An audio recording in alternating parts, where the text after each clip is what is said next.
बिहार को विशेष राज्य का दर्जा देने का प्रस्ताव नीतीश सरकार ने केंद्र को भेज दिया है। आंकड़ों के साथ तर्क दिए गए हैं और 2.5 लाख करोड़ की डिमांड की गई है। देखना होगा कि केंद्र का रवैया कैसा होगा। आइए जानते हैं पूरी रिपोर्ट। राज्य सरकार ने बिहार को विशेष राज्य का दर्जा देने का प्रस्ताव केंद्र सरकार को भेज दिया है। यह प्रस्ताव मंगलवार को कैबिनेट की बैठक में पारित हुआ था। इसमें विशेष दर्जा के पक्ष में आंकड़ों के साथ तर्क दिए गए हैं। कहा गया है कि राज्य में निर्धनों को गरीबी से बाहर निकालने और अन्य कल्याणकारी योजनाओं के लिए 2.5 लाख करोड़ की आवश्यकता पड़ेगी। विशेष राज्य का दर्जा मिलने पर बिहार को हर साल 50,000 करोड़ की बचत होगी। इसमें बिहार अपने लक्ष्य को सहजता से पा सकेगा। राज्य सरकार केंद्र सरकार की कार्रवाई की प्रतीक्षा करेगी। केंद्र का रवैया अगर अनुकूल रहा तो सर्वदलीय प्रतिनिधि मंडल प्रधानमंत्री से भी मिलेगा, आंदोलन भी होगा, लेकिन अगले किसी कदम से पहले राज्य सरकार केंद्र से उत्तर का प्रतीक्षा करेगी। उससे निर्णय और प्रतिक्रिया के बाद ही बिहार आगे का कदम उठाएगा। राज्य सरकार के 5 पेज के प्रस्ताव में विशेष राज्य के पक्ष में तार्किक आधार दिए गए हैं। जाति आधारित गणना के वैज्ञानिक आंकड़े के हवाले से बताया गया है कि राज्य में गरीबों की संख्या 34% है। राज्य सरकार ने अपने संसाधनों के बल पर विकास कर रही है, लेकिन तीव्र बहुआयामी और गरीबी उन्मूलन को केंद्रित विकास के लिए अतिरिक्त धन के अलावा अन्य रियायतों की जरूरत है। यह विशेष दर्जा से संभव हो पाएगा।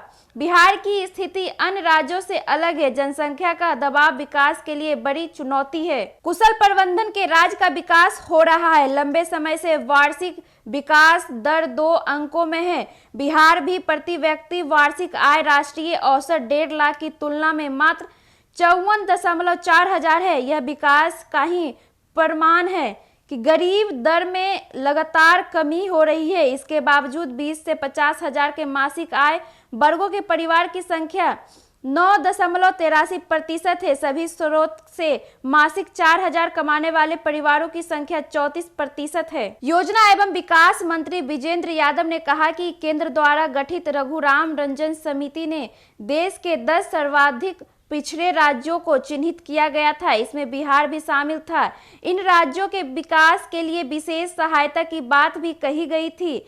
इस पृष्ठभूमि में केंद्र बिहार को विशेष राज्य का दर्जा अवश्य दे। वहीं वित्त मंत्री विजय चौधरी ने कहा कि राज्य को विशेष दर्जा मिलने से केंद्र की योजनाओं और केंद्रांश बढ़ेगा, जिससे राज्य अपने संसाधनों का उपयोग कल्याणकारी योजनाओं में करेगा।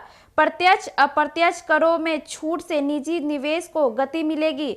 हमें केंद्रीय सहायता 9010 के अनुपात में चाहिए। बिहार में गरीबी परिवारों की संख्या 94,42,786 परिवार है। इनकी आय 6,000 रुपए मासिक है। बिहार में गरीब परिवार की संख्या 34.13% है। राज्य के 63.74% परिवारों की मासिक आय केवल 10,000 रुपए तक है।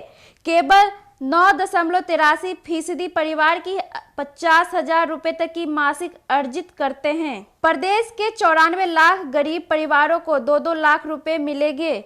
आवासहीन परिवारों को जमीन के लिए 1 लाख और घर बनाने के लिए 1.20 लाख, कुल 2.20 लाख रुपए दिए जाएंगे। साथ ही केंद्र से राज्य के नए आरक्षण कानून को 9वीं सूची में डालने की सिफारिश भी की है। बिहार में लागू नए आरक्षण व्यवस्था को संविधान अनुच्छेद की 9वीं अनुसूची में शामिल करने के लिए केंद्र को प्रस्ताव भेजने पर भी कैबिनेट ने पिछले दिनों मुहर लगाई है। इसके तहत बिहार में आरक्षण की सीमा 50 से बढ़कर 65% करने का निर्णय है। आर्थिक रूप से कमजोर लोगों को दिए जाने वाला 10% आरक्षण इसके अतिरिक्त है।